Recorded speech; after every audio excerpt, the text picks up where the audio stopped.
മുൻ പ്രധാനമന്ത്രിയും അന്തരിച്ച കോൺഗ്രസ് നേതാവുമായിരുന്ന രാജീവ് ഗാന്ധി ജന്മദിനത്തോടനുബന്ധിച്ച് വണ്ടിപ്പെരിയാർ വാളാടി മണ്ഡലം കോൺഗ്രസ് കമ്മിറ്റിയുടെ ആഭിമുഖ്യത്തിൽ HRPE യൂണിയൻ ഓഫീസിൽ വെച്ച് പുഷ്പാർച്ചന സംഘടിപ്പിച്ചു. റെയിൻബോ ന്യൂസ് വാർത്തകൾ നിങ്ങൾക്കായി അവതരിപ്പിക്കുന്നത്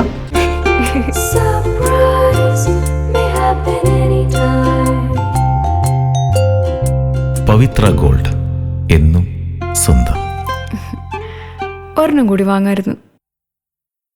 അന്തരിച്ച മുൻ ഇന്ത്യൻ പ്രധാനമന്ത്രിയും കോൺഗ്രസ് നേതാവുമായിരുന്ന രാജീവ് ഗാന്ധിയുടെ ജന്മദിനത്തോടനുബന്ധിച്ചാണ് വണ്ടിപ്പെരിയാർ വാളാടി മണ്ഡലം കോൺഗ്രസ് കമ്മിറ്റിയുടെ ആഭിമുഖ്യത്തിൽ രാജീവ് ഗാന്ധിയുടെ ഛായാചിത്രത്തിൽ പുഷ്പാർച്ചന നടത്തിയത്.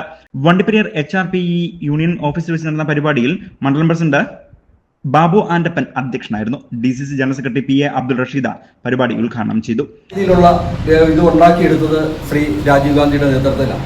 ആ രീതിയിലാണ് കമ്പ്യൂട്ടർവൽക്കരണമായിട്ടും അതുപോലെ തന്നെ ശാസ്ത്ര സാങ്കേതിക വിദ്യകളായിട്ടും ഒക്കെ ഒട്ടനവധി കാര്യങ്ങൾ ഈ രാജ്യത്ത് ചെയ്യുവാൻ രാജീവ് ഗാന്ധി കൊണ്ട് സാധിച്ചു.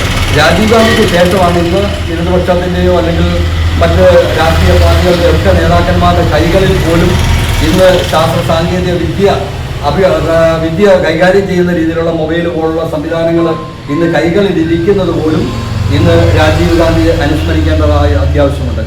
DCC ജനറൽ സെക്രട്ടറിമാരായ ഷാജി പൈനാടത്ത്, R ഗണേശൻ, M ഉദയസൂര്യൻ, ഗ്രാമപഞ്ചായത്ത് അംഗം പ്രിയങ്ക മകേഷ്, മറ്റ് കോൺഗ്രസ് മണ്ഡലം ഭാരവാഹികൾ, യൂത്ത് കോൺഗ്രസ് മണ്ഡലം പ്രസിഡന്റ് വിഘ്നേഷ്, മറ്റ് ഭാരവാഹികൾ എന്നിവർ പരിപാടിയിൽ പങ്കെടുക്കുകയും ചെയ്തു. News bureau, Vandiperiyar.